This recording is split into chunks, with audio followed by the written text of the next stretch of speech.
Start na rin ang voluntary evacuation ng MDRRMC at simula noong Sabado, may 19 na pamilya nang lumikas. 4 sa kanila na nanatili sa Venancio Trinidad Elementary School. Meron namang mga residenteng ayaw pa rin umalis ng Volcano Island.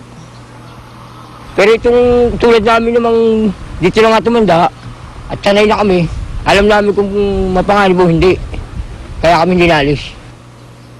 Connie, mamayang alas 8 ng umaga ay maglalabas ang bulletin itong PVOX. Dito malalaman kung mananatiling nasa alert level 2 pa rin ang Bulkang Taal. Ito ay nakadepende ngayon doon sa nakalap na datos ng ahensya sa nakalipas na 24 oras. Connie? Maraming salamat sa Lima Refran. Nag-ulat ng live mula naman dyan sa Talisay, Batangas. At kaugnay po ng mga pagbabantay naman sa Bulkang Taal, makakausap po natin live dito sa studio si PVOX Director Dr. Renato Solidum. Director Solidum, good morning po sa inyo. Magandang umaga, Connie. Para sa kaalaman po, Director, ng mga nanonood, ano ho ang ibig sabihin ng Alert Level 2? Kumbaga, parang i-explain lang po natin, Director. May 5 antas ng alert level sa bawat volcano. Ang pinakamataas ay alert level 5 na kung saan sumasabog na yung bulkan. Ang alert level number 2, ibig sabihin, yung abnormalidad niya ay pwedeng humantong sa isang eruption o pagsabog, pero wala pa tayong sinasabing time frame o panahon ng pagsabog nito. At ang dapat gawin ng ating mga kababayan sa kasalukuyan na alert level number 2 ang Bulkan Taal ay huwag puntahan ang 3 lugar. Main crater, Daang Castilla, ito po yung trail sa northern slope ng bulkan kung saan ginagamit ito ng mga turista para dumungaw. At pangatlo, ito yung Mount Tabaro Eruption Site or 1965 Eruption Site.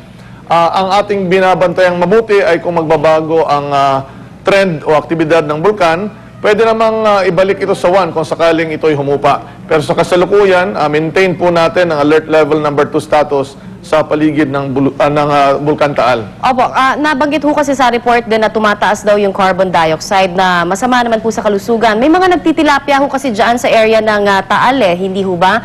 Masasabi ho ba natin na safe pa rin hong kumain po ng mga yon? Safe po ito kasi Taal Lake ang pinagmumulan ng isda. Ang binabanggit pong lugar kung saan lumalabas ng malakas ang carbon dioxide gas, ito yung main crater lake. Ito po yung sa tuktok ng Taal na may malaking lawa. At ito po ay talagang mataas at ang ibig sabihin ng carbon dioxide gas, ang magma o tunaw na bato sa ilalim ng bulkan ay merong iba't ibang uri ng kemikal at ang unang lumalabas dyan kapag paakyat yung magma ay carbon dioxide gas. Okay, sa paglilinaw lamang din po kasi may mga nakukuha din tayo ng mga tanong, Director Solidum. Doon ho kasi sa area ng Tagaytay, alam naman natin na pinupuntahan din ho ito ng mga kababayan natin dahil bakasyon po. Marami ho nagtatanong kung safe na ho bang pumunta rin doon dahil malapit din ito sa may Taal Safe po ito. Actually, nandun ako nung Sabado ng hapon. At ang Tagaytay City ay isang mataas na lugar na hindi ito aabutin ng tinatawag naming pyroclastic flow o base surge na manggagaling mismo sa Taal Volcano Island. At kung sakali mang sumabog ang Taal, ang posibleng umabot lang doon ay abo na pwede namang pag-ingatan ng mga tao kung ang hangin ay papunta sa Tagaytay City. So ano po ang ating assessment ngayon? May mga nagsasabi kasi anytime pa pwede hong sumabog ang Taal. Well, importante pong maintindihan ng ating kababayan na ang Taal ay matagal nang hindi sumasabog. At ang huling malakas na pagsabog nito ay 1965 kung saan may malapit sa 300 taong namatay na mga pangyayari na ang tinatawag nating pyroclastic flow ay gumagapang sa ibabaw ng tubig at umabot sa kabilang ibayo ng lake. So, yung lakeshore villages or towns ay pwede ring maapektuhan, hindi lang yung Volcano Island.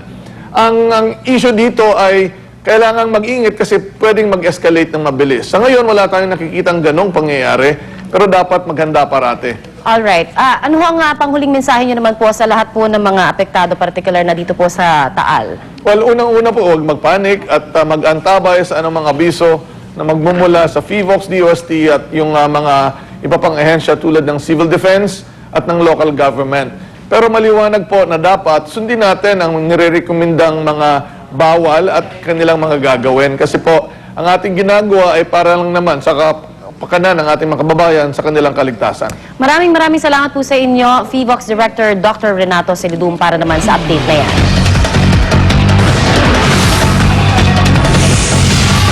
Exclusive, isang lalaki at isang tanod sugatan matapos saksakin sa Caloocan City. At bagong kasal na sina Reese Witherspoon at Jim Todd, nag-honeymoon sa Belize. Pagpahuli, tutok lang sa unang balita.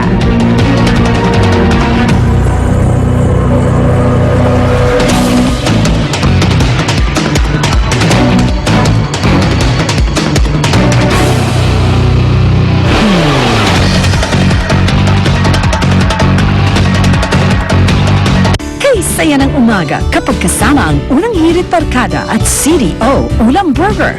Can afford mag-beef ngayong payday. Can afford ang saya. Scrambled itlog, i-magic log. Ibudbod ang Maggi Magic Sarap, then beat the eggs. Sarap! Basta itlog, i-magic log.